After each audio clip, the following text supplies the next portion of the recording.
கடைசியா கோலு தன்னோட உயிர பணயம் வச்சு ஒரு கைதிய புடிச்சுட்டு வந்திருப்பான்ல. இப்போ அந்த சைக்கோ கொலைகாரன் ரெஜினல் லெடுக்ஸ்ன்றவன பிடிக்கிறதுக்கு, இந்த கைதிய மிரட்டி கிரட்டி, "டேய் ஒழுங்கா அந்த பயல பேச கூப்பிட்றா. பேசுறதுக்கு ஒரு மீட்டிங் மாதிரி அரேஞ்ச் பண்ணி, நீ அவன கூப்பிடு. நான் அவன்ட்ட பேசி நாங்க புடிச்சுக்கிறோம்." அப்படின்னு சொல்லி இவன்ட்ட டீலிங் போட்டு, இவன மிரட்டி கிரட்டி கூப்ட்டு வந்து உட்கார வச்சிருக்காய்ங்க.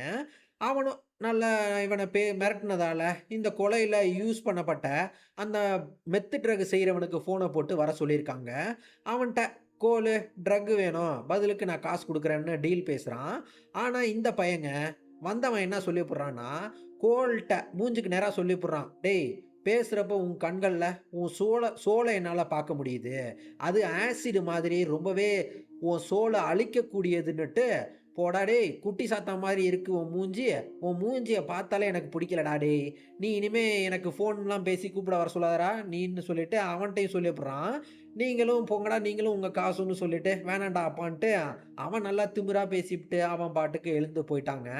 இந்த கோலு பயலும் நல்லா தீ போதையில இருக்கதால, ஆளு அவன எதுவுமே பண்ணாம போக விட்டுப்புட்டான். கைதி பயல மட்டும் கட்டி போட்டுப்புட்டு கார்ல அவன் கூப்ட்டு போயிட்டுருக்கான். அப்போ வாக்கி டாக்கில மார்ட்டி, "டேய் அவன புடிச்சிட்டியாடான்றான்." என்னன்னு பார்த்தா, இது இவனுங்க பிளான் போட்டு போல்ருக்குங்க. இந்த மாரி நான் பேசுறேன். ட்ரக் டீலிங் பேசுறேன். இது சரியா வரல அப்டின்னா, நீ வந்தவன ஃபாலோ பண்ணிக்கிட்டே போடா. போய் அவன் வந்த இடத்த கண்டுபிடிச்சுரு அப்டின்னு சொல்லி பிளான் பண்ணி தாங்க ஒரு ட்ராப் மாதிரி விரிச்சிருக்காய்ங்க. இதெல்லாம் அந்த புது டிடெக்டிவ்ஸ்ங்க கிட்ட இன்ட்ராகேஷன்ல உட்கார்ந்திருக்க கோலும், மார்ட்டியும் தனித்தனியா சொல்லிக்கிட்டு இருக்காய்ங்க. எப்படியெல்லாம் புடிச்சோன்னு. அதுல மார்ட்டி அவன் எப்பவும் போல சில உண்மையில பல பொய்கள்ன்ற மாதிரி தன்னோட சுய கதைகள கொஞ்சோண்டு கலந்து சொல்லிக்கிட்டே கிடக்கான். இங்கிட்டு கோலு இந்த டிடெக்டிவ்ஸ்ங்க கிட்ட இந்த சீரியல் கில்லிங் இப்போ பிரசன்ட்ல 17 வருஷத்துக்கு அப்புறமும் முடியாம நடந்துகிட்டு இருக்காமுங்க. அதுக்குன்னு டேய் கோலு அது சம்பந்தப்பட்ட மொத்த ஃபைலையும் என்ட்ட காட்டுங்கடான்னுட்டு இவங்கள்ட்ட கேட்குறான். அவங்களும் நீ மொத்த கதைய சொல்றா. கடைசியா நாங்க எங்களுக்கு என்ன கிடைச்சிருக்கோன்றத காட்டுறோன்றாய்ங்க. இவரும் இப்ப சொல்றாப்லங்க. அங்க மார்ட்டி இவங்க பிளான் போட்டபடியே அதே மாதிரி அவன ஃபாலோ பண்ணி, அவன் போன இடத்த அப்படியே ஃபாலோ பண்ணி, அவன் வந்த இடத்துக்கு போய் கண்டுபிடிச்சுட்டான். ஆனா, இடம் ஒரு மாதிரி ஊருக்கு ஒதுக்குப்புறமா இருக்குதுங்க. கண்ணுக்கு எட்டுன தூரம் வரைக்கும் ஒரு வீட்ட காணோம். ரோடு கீடுன்னு எதையுமே காணோம். ஒரே புல்லு புதருமா கிடக்கு. மார்ட்டி எனக்கு இடத்த பார்த்தாலே ஒரு மாரி பயமா இருக்குடா மாப்ள. நம்ம பேசாம போலீஸ கூப்பிட்டுறலாம் மாப்ளன்றான். ஆனா கோலுங்க, நம்மளே பார்த்துக்கலாம் வாடான்ட்டு கூப்ட்டு போறாங்க. வந்தவன் காரு மட்டும் தான் நிக்குது. ஆனா ஆளு எவனையும் காணோம். அப்போ கோலுங்க, இவங்க அப்பா சாகறதுக்கு முன்னாடி மிலிட்டரி மேன் இல்லையா அவரு? அவர் உயிரோட இருக்கப்ப, கோலு சின்ன வயசுல இந்த மாதிரி ஹண்டிங் பண்றது எப்படின்னெல்லாம் சொல்லிக் குடுத்துருக்காப்ல. அ எப்படின்னா, இந்த ஹண்டிங் பண்றப்ப இரை போன வழித்தடத்த வச்சு, அத பின்தொடர்ந்து அத எப்படி புடிக்கிறதுன்னெல்லாம் சொல்லிக் குடுத்துருக்காப்ல. இப்ப கோலு அவன் அப்பன் சொல்லிக் குடுத்தபடியே, இந்த காட்டுக்குள்ள வந்தவன் வழித்தடத்த வச்சு ட்ராக் பண்ணி பின்தொடர்ந்து அப்படியே பொத்துனாப்ல. மாட்டியையும் கூடவே கூட்டு போறாப்லங்க. அப்படி போறப்ப, வெடிகுண்டெல்லாம் அங்கங்க கட்டி வச்சு செட் பண்ணி வச்சிருந்திருக்காய்ங்க. நல்ல வேளையா கோல் பார்த்துப்புட்டாங்க. கால மட்டும் அந்த தெரியாம நூல்ல வச்சிருந்தாங்கன்னு வச்சுக்கோங்களேன், அவ்வளதான். ஆளுங்க அப்படியே பீஸ் பீஸா போயிருந்திருப்பானுங்க. அந்த நூல மிதிக்காம ஆளுங்க உள்ள வந்துட்டாய்ங்க. அங்க கொலை பண்ண இடத்துல இருக்க அந்த குருவிக்கூடு ட்ராப்பு இங்கேயும் அங்கங்க தொங்கிக்கிட்டு தாங்க இருக்குது. பார்த்துப்புட்டாய்ங்க. கரெக்ட்டான ஆளுகிட்ட தான் பின்தொடர்ந்து வந்திருக்கோன்ட்டு இவங்களுக்கு ஓரளவுக்கு தெரிஞ்சு போச்சு. இன்னும் உள்ள போனா, அங்க சைக்கோ கொலைகாரன் வீட்ட கண்டுபிடிச்சுட்டாய்ங்கங்க. நம்ம ஆட்கள் அப்படியே இந்த வரப்புக்கு கீழ நின்னுகிட்டு தலைய மட்டும் அப்படியே மேல காட்டுனபடியே ஒளிஞ்சிருந்துகிட்டு பார்த்துட்டு இருக்காய்ங்க. அப்போ கோலு மாட்டிட்ட, "டேய் டேய் நீ மறுபடியும் நம்ம காருக்கே போயிட்டு போலீஸுக்கு இந்த மாரி தகவல சொல்லி வர சொல்றா" அப்படின்ன, மார்ட்டி, "ஏய் ஏய் தம்பி என்னைய விட்டுப்புட்டு ஆக்ஷன் காட்சிகள்ல ஈடுபட போறியா? நீ ஏன் போடா நானும் வருவேன்" அப்படின்ட்டு அவனும் இவன் கூடவே தாங்க வர்றான். கோலு, மார்ட்டியும் சேர்ந்து சைக்கோ கொலைகாரன் வீட்ட சுத்து போட்டுட்டாய்ங்கங்க. கைகள்ல கன்னெல்லாம் ரெடியா வச்சுக்கிட்டு, அப்படியும் ஆளுங்க 2 பேத்துக்கும் அப்படியே மனசுக்குள்ள அவ்ளோ பயங்க. வேர்த்து விறுவிறுத்து கொட்டுது அப்படியே. கோலு வீட்டு வெளியிலேருந்து எவனாச்சும் வரானான்ட்டு இவன் வீட்டுக்கு வெளியிலே நின்னு கன்னோட தேடிக்கிட்டு இருக்கான். இங்க வீட்டுக்குள்ள மார்ட்டி மட்டும் தாங்க அப்படியே தனியா உள்ள போறான். ஆளு அப்படியே அலுங்காம, குலுங்காம, சத்தம் போடாம, கன்ன வச்சுக்கிட்டு அப்படியே ரெடியா வச்சுக்கிட்டு ஒவ்வொரு ரூமா பார்த்துக்கிட்டு இருக்க, அங்க ஒரு இடத்துலங்க கொலைகாரனோட சத்தம் கேட்குது. மாட்டிக்கு கேட்குது. இவன் அப்போ ஒளிஞ்சுக்கிறான். ஆனா மாட்டி ஒளிஞ்சிருக்குது கண்ணாடி மிரர்ல அப்படியே அவனுக்கு தெரியுது. அதக்கூட அந்த சைக்கோ கொலைகாரன் பார்க்காம அப்படியே ஒரு மாதிரி அங்கேயே சுத்திக்கிட்டு இருக்க, மாட்டி அவன துப்பாக்கி முனையில நிறுத்திட்டாங்க. ஜன்னல் வெளியிலேருந்து கோலும் இவன டார்கெட் பண்ணிட்டான். அவனும் இவனுங்களுக்கு பயந்துகிட்டு எதுவும் பண்ணாம சரண்டர் ஆகிட்டான். அவனுக்கு நம்ம மாட்டி விலங்க போட்டு விட்டாரு. அவன் அவன் உடம்பெல்லாம் பார்த்தீங்களா? ஷோ! ஆளு கழுத்துல தூக்கு கயிற போட்ட மாதிரி டாட்டூவெல்லாம் போட்டுருக்காங்க. உடம்பெல்லாம் அங்கங்க ஏதோ ஸ்டாரு, அப்புறம் ஏதோ பெண்கள் அப்படியே கையேந்தி பிச்சை கேட்குற மாரிலாம் ஏதோ டாட்டூவெல்லாம் போட்டுருக்கான். பார்க்கவே கொடூர குரங்கா இருக்கான். இவன் கோல்ட்ட சொல்றாங்க அப்போ, அதாவது "time is flat circle man. என் கனவுல நீ வந்தடா. அ நீ தான் எங்கள கொலை பண்ண போற. அந்த கார்கோசாடா நீ தான்" அப்படின்ட்டு இருக்கான். மார்ட்டி மறுபடியும் வீட்டுக்குள்ள ஏதாச்சும் இருக்குமான்னு அவன் மட்டும் பார்க்க போயிட்டாங்க. அப்போ வெளியில இன்னொருத்தனும் வந்துட்டான். கோலு "டேய் டேய் டேய் அசையாதடா, சுட்டுருவேன்டான்னு" மிரட்டுறாப்ல. அப்போ மார்ட்டி வீட்டுக்குள்ள எதையோ பார்த்து பயங்கர கோவத்தோட வெளியில வந்து இங்க சரண்டர் ஆனவன் தலையிலேயே சுட்டுட்டாங்க. மண்டை சிதறி அப்படியே அப்படியே சாஞ்சு விழுந்துட்டான். ஆள் அங்கேயே ஸ்பாட் அவுட்டு. இத பார்த்துட்டு இன்னொருத்தனும் அவன் பயந்து ஓட அந்த பையங்க இவிங்க வச்ச ட்ராப்லயே ஆளு மாட்டி அப்படியே பீஸ் பீஸா போயிட்டான். மாட்டி இப்ப வீட்டுக்குள்ள போய் பாடுறான்ட்டு நம்ம கோல சொல்றாப்ல. என்னன்னு போய் பார்த்தா, அங்க 2 பெண் குழந்தைங்கள இந்த சைக்கோங்க புடிச்சு வச்சு ரேப் பண்ணி ரொம்ப நாளா புடிச்சு வச்சு டார்ச்சர் பண்ணியிருக்கானுங்க. அதுக்குன்னு தாங்க மாட்டி கடுப்பாகி சரண்டர் ஆனாலும் பார்க்காம அவன சுட்டுருப்பான். கோலு நம்ம மாட்டிய திட்டலாம் இல்லங்க. "என்னடா டேய்! ஏன்டா இப்படி சைக்கோ கொலைகாரன புடிச்சுட்டோமேடா, உயிரோட புடிக்காம. அதுவும் உன்னோட இந்த எமோஷன்ஸுக்கு இடம் குடுத்து, அவன இப்படி சுட்டுப்புட்டியேடா" அப்படி இப்படின்னு சொல்லி அவன திட்டலாம் இல்லங்க. நம்ம கோலு என்ன பண்றான்னா, இவன் மாட்டிக்கு சப்போர்ட் பண்ற மாதிரி, இவனே ஒரு டிராமாவ செட் பண்ணிட்டான். அதாவது கொலைகாரங்க எங்கள பார்த்து இப்படி ஏகேஎம்ல சுட்டாய்ங்க. அதனால தான் பதிலுக்கு நாங்க அவங்கள சுட்டு கொன்னுட்டோன்ற மாதிரி ஒரு டிராமாவ அழகா அவன் செட் பண்ணிக்கிட்டு, அதே சமயம் நம்ம மாட்டி வெளியில போயி போலீஸ்க்கு தகவல சொல்லி வர சொல்லிப்புட்டான். இப்ப கடைசியா காப்பாத்தப்பட்ட பெண் குழந்தைகள கோலும், மார்ட்டியும் தங்களோட கைகள்ல ஆளுக்கு ஒரு குழந்தைகள தூக்கிக்கிட்டு வந்த வழியிலேயே காருக்கு போனா, கடைசியா அங்க போலீஸுங்க எல்லாம் வந்துட்டாய்ங்கங்க. இப்போ இதே இவன் இப்ப நம்ம கோலு சொன்ன இதே டிராமா கதைய அங்க உள்ள உயரதிகாரிங்க கிட்ட எல்லாத்துக்கிட்டயும் கோலும், மார்ட்டியும் அச்சு பிசுறாம ஒரே கதைய சொல்லிக்கிட்டு, இந்த என்கவுண்டர்னால நம்ம ஆட்களுக்கு ஊருக்குள்ள பயங்கர ஃபேமஸ் ஆயிட்டாய்ங்க. பொதுமக்களு ஆரவாரம் பண்றாங்க. பொதுமக்களு, நியூஸ் பேப்பரு, கூட வேலை பார்க்குறவங்கன்னு எல்லா புகழும் வருது. ஆனா நம்ம ரஸ்ட் கோலுங்க. இந்த புகழல்ல கிடைச்ச வெற்றியில ஒரு கிரெடிட்ஸ கொஞ்சமா கூட எடுத்துக்காம, அத மாட்டிய மின்ன நடந்து போக வச்சு, "போ மச்சி நீ முன்னாடி போ" அப்படின்ற மாரி இவன் பின்னாடி அப்படியே அடக்கமா நடந்து வர்றாங்க. எல்லாம் மாட்டி தான் காரணம்லாம் வேற கூடவே கூட வேலை பார்க்கிறவங்கள்ட்ட சொல்றான். இவன் தான் எல்லாத்துக்கும் காரணம் அப்படின்னு வேற சொல்றான். கிட்டத்தட்ட சிஎஸ்கேல நம்ம தோனி இல்லன்னா இந்த இந்தியா மேட்ச்ல ஜெயிச்சதுக்கு அப்புறம் நம்ம தோனி ஒரு கேப்டனா கப்ப வாங்கி தான் டீம்மேட்ஸ் கையில குடுத்துட்டு இவரு ஓரமா நிப்பார்ல. அந்த மாதிரி தோனி மாதிரி இங்க கோல பார்க்கும்போது தோனி தாங்க எனக்கு ஞாபகம் வந்துச்சு. இவன் கோலு நெனச்சிருந்தா மாட்டிய அழகா கோத்து விட்டுருக்கலாம். எப்படின்னா, "இவன் தான் சார் சார் இவன் தான் சார் எமோஷன்ஸ்க்கு இடம் குடுத்து, கோவப்பட்டு சரண்டர் ஆன சைக்கோ கொலைகாரன போய் கொன்னுப்புட்டான் சார்" அப்படின்லாம் சொல்லி போட்டு விட்டுருக்கலாமா. ஆனா, அதுவும் இல்லாம நம்ம கோலுக்கு தனி மரியாதை, இந்த புகழ் எல்லாமே அவனுக்கு தனியா கிடைச்சிருக்கும். ஆனா, ஒரு பார்ட்னரா கோலு மாட்டிய விட்டு குடுக்கலங்க. கிடைச்ச மொத்த புகழையும் மார்ட்டிக்கே விட்டு குடுத்துப்புட்டான். இதனால மார்ட்டிக்கு விட்டு போன பொண்டாட்டி மேகியும் திரும்ப வந்துட்டாங்க. புள்ளையோட சந்தோஷமா விளையாடிக்கிட்டு இருக்காப்ல. அப்போ மேகி சொல்றா, "ஏய் ஒரு தடவ தான்டா ஏமாத்துனதால இனிமே உன்ன நான் நம்ப மாட்டேன். அதுக்கு இனி நான் உன்ன நம்புறதுக்கு கொஞ்சம் டைம் எடுத்துக்கும். சரியா?" அப்படின்னு சொல்லி கேட்டு, "ஒழுங்கா இருக்கணும்" அப்படின்ற மாரி சொல்லிட்டு இருக்கான் இவனும். இங்கிட்டு ரஸ்ட் கோலுக்கு மார்ட்டியும், மேகியும் புருஷன் பொண்டாட்டியா சேர்ந்து மாமா வேல பார்த்து, கோலு இன்னொரு இன்னொரு கேர்ள் ஃபிரெண்ட வேற செட் பண்ணி விட்டுட்டாய்ங்க. இவருக்கு கோல நல்லா புடிச்சு போச்சுங்க இவளுக்கும். செட் ஆகிரும் போல இருக்கு ஒரு வழியா. இப்போ இப்படியே நாட்கள் போக போக, காலங்கள் போக போக போயிருச்சு. கிட்டத்தட்ட 1995ல சைக்கோ கொலைகாரன இவைங்க புடிச்சிருப்பாங்கல்ல, கொன்னுருப்பாங்கல்ல.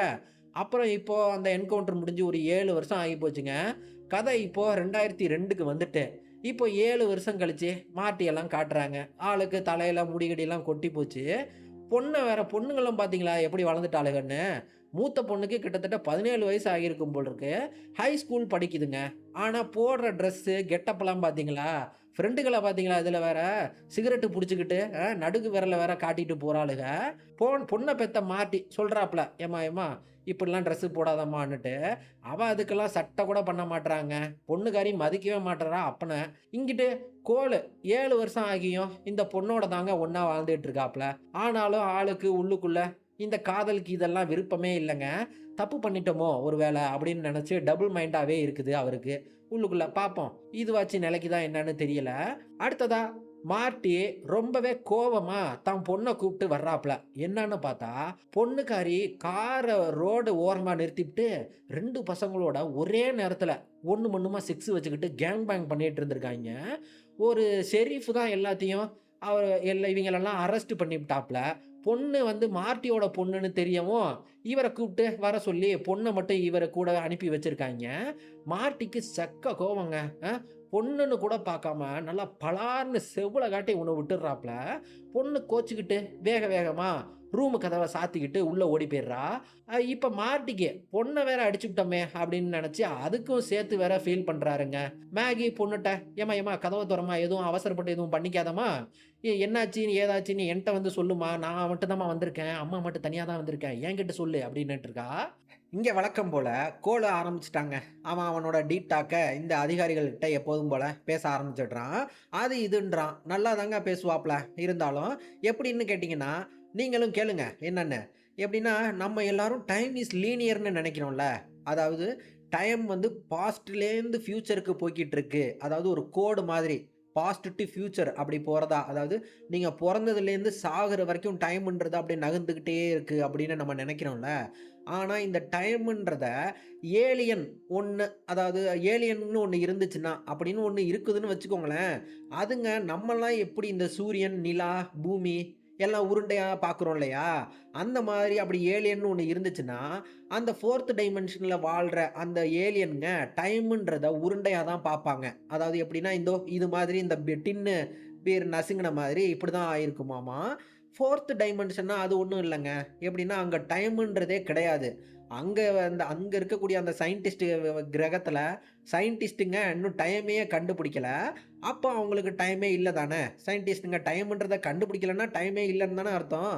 நம்மளும் ஏலியன்ஸ் மாரி 4த் டைமென்ஷன்ல வாழலாங்க. எப்படின்னா, நான் சொல்ற மாதிரி நீங்களும் ஒரு நாள் வாழ்ந்து பாருங்க, கொஞ்ச நாளு. எப்படின்னா, டைமேவே பார்க்காதீங்க. ஃபோன்ல டைம டோன்ட் ஷோன்னு போட்டுருங்க. இல்லன்னா வாட்ச்ல டைம கட்டாதீங்க. வாட்சையே கட்டாதீங்க. வீட்ல கிளாக்லாம் தூக்கியே போட்டுருங்க எங்கேயாவது ஓரமா. இப்போ டைம பார்க்காம நீங்க உங்களோட அன்றாட வேலைகள்லாம் செஞ்சு பாருங்க. அதாவது காலேஜ் போங்க, படிங்க, வேலைக்கு போங்க.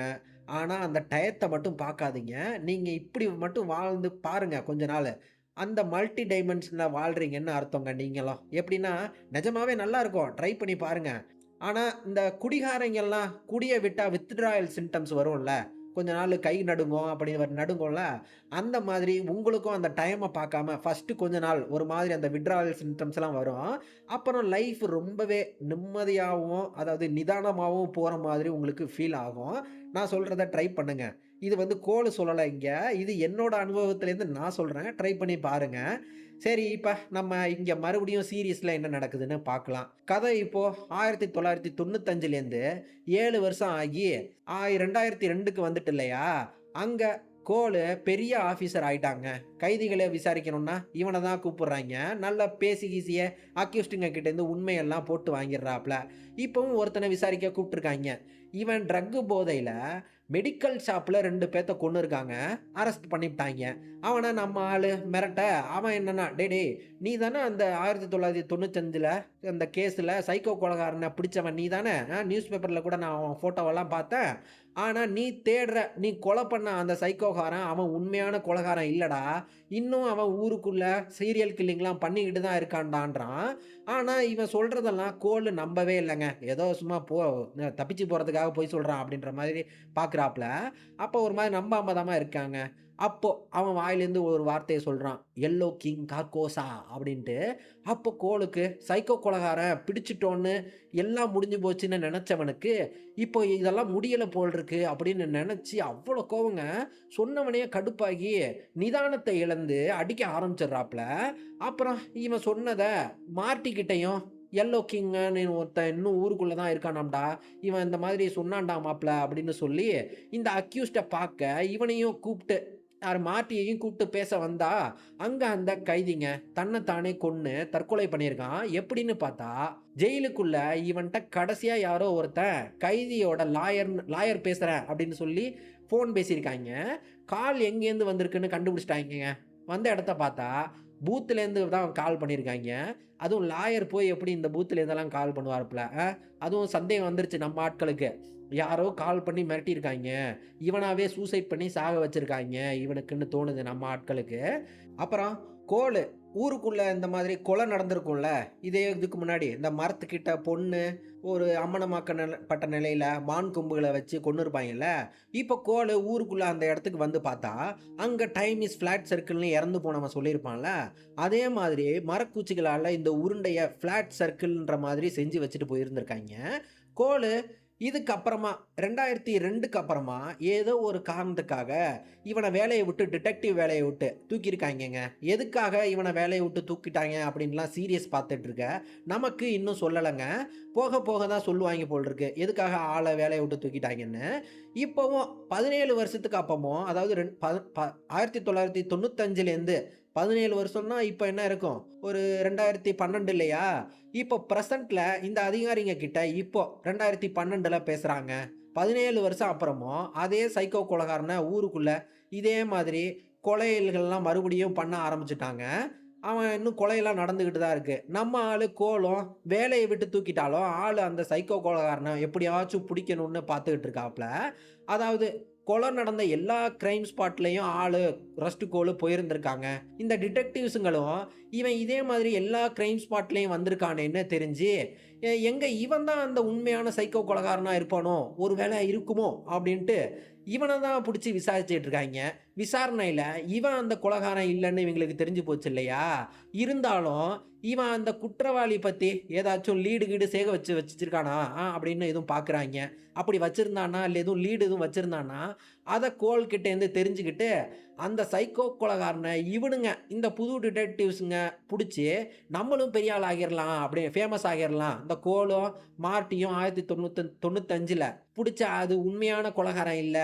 இவனுங்க புடிச்சவங்க தான் உண்மையான சைக்கோ கொலைகாரங்கன்னு மக்களுக்கும், மீடியாக்கும், இந்த போலீஸுக்கும் தெரிய வந்தா, இவிங்களுக்கு கோலுக்கும், மார்ட்டிக்கும் கிடைச்ச புகழு, அது எல்லாமே இவிங்களுக்கும் கிடைக்குன்ற அந்த ஒரு அற்ப ஆசையில தாங்க இவைங்கள புடிச்சு விசாரிக்கிறாய்ங்க. ரஸ்ட் கோலு கடுப்பாகி போயிட்டான். "நீங்க போடா வெண்ணெய்களா, இதுக்காக தான் என்னைய புடிச்சு விசாரிச்சீங்களாடான்னுட்டு" அங்கேருந்து எந்திரிச்சு போயிட்டான். இப்போ கதை மறுபடியும் 2002ஓட கன்டினியூவேஷனுக்கே போயிட்டு, ஆனா கதைய இனி டிடெக்டிவ்ஸுங்க கிட்ட சொல்லல. இனி நமக்கு மட்டும் தான் எக்ஸ்க்ளூசிவா காட்டுறாய்ங்க. அங்க இதுக்கு முன்ன சீரியல் கில்லிங்ல ஒரு பொண்ணு செத்துருப்பால்ல, இவனுங்க கூட அவ ஸ்கூல்ல படிச்சிருப்பான்னுட்டு தெரிய வந்திருக்கும். ஆனா அப்போ ஸ்கூலுக்குள்ள வராம தோட்டக்காரன விசாரிக்காம ஆளுங்க அப்படியே கார்லேருந்து லெடுக்ஸ புடிக்கிறேன்னு ஓடியிருப்பாய்ங்க. ஆனா இப்போங்க கோலு இந்த ஸ்கூலுக்குள்ள போய் பார்க்குறான். அங்க அங்கேயும் இதே மாதிரி மரக்குச்சிகளால ட்ரையாங்கிள் குருவி ட்ராப்பு வச்சிருக்கானுங்க. இதெல்லாம் வச்சு இன்னும் தான் அந்த உண்மையான கொலைகாரன புடிக்கலன்ற உண்மைய நம்ம கோலு தெரிஞ்சுக்கிட்டாப்ல. இந்த எபிசோடோட கடைசியில இந்த புது டிடெக்டிவ்ஸுங்க 2012ல நம்ம மார்ட்டிகிட்ட சொல்லிட்டு இருக்காய்ங்க என்கிட்ட. அதாவது இதே சீரியல் கில்லிங்லாம் இப்பவும் நடந்துகிட்டு தான்டா இருக்கு அப்படின்னு சொல்லி அந்த கொடூர கொலைய ஃபோட்டோவெல்லாம் காட்டி, கூடவே அங்கெல்லாம் உன்னோட பார்ட்னரான ரஸ்ட் கோலும் போயிருக்கான்ற மாதிரி இந்த ஃபோட்டோவையும் காட்டி, மார்ட்டிட்ட கோலு தான்டா உண்மையான சைக்கோ கொலைகாரன்டான்னு நீயும் ஒரு வார்த்தை மட்டும் சொல்றா, நான் அதுக்கப்புறம் அவங்கள பார்த்துக்கிறேன் அப்படின்ற மாதிரி சொல்லிக்கிட்டு இருக்கான். அவன் அவன் என்னன்னா நல்லா மார்ட்டிய நல்லா மண்டைய கழுவுறாய்ங்க. கூட சேர்ந்துக்கிட்டு ஒண்ணும் மண்ணுமா. மார்ட்டிக்கும் கோல பிடிக்காது வேற. ஆனா மார்ட்டி தன்னோட டிடெக்டிவ் பார்ட்னரான கோல மாட்டி விடுவானா? இல்ல கோலுக்கு ஆதரவா, "அவன் என் நண்பன்டா, நீங்க போங்கடா டேய்! நீங்கலாம் நேத்து மலையில முளைச்ச காளான்டா நீங்க. அ அ நாங்க திண்ணைய புடிச்சு நடக்கையில நீங்கலாம் எங்களோட சுண்டைக்காய புடிச்சு நடந்தீங்கடா" அப்படின்ற மாரி சொல்லுவானா? அப்படின்னெல்லாம் பார்ப்போம். இவங்களுக்கு அதுவும் இல்லாம இவனுக்கு கிடைச்ச வெற்றியில மொத்த கிரெடிட்ஸை எல்லாத்தையும் நம்ம மார்ட்டிக்கே குடுத்துருப்பான்ல. தன்னோட டிடெக்டிவ் பார்ட்னர் இன் கிரைமான நம்ம கோல போயி கை காட்டி மாட்டி விடுவானா? என்னன்னுலாம் நம்ம அடுத்த எபிசோட்ல தாங்க பார்க்கணும். நானும் உங்கள அடுத்த எபிசோட்ல வந்து பார்த்துக்கிறேன்.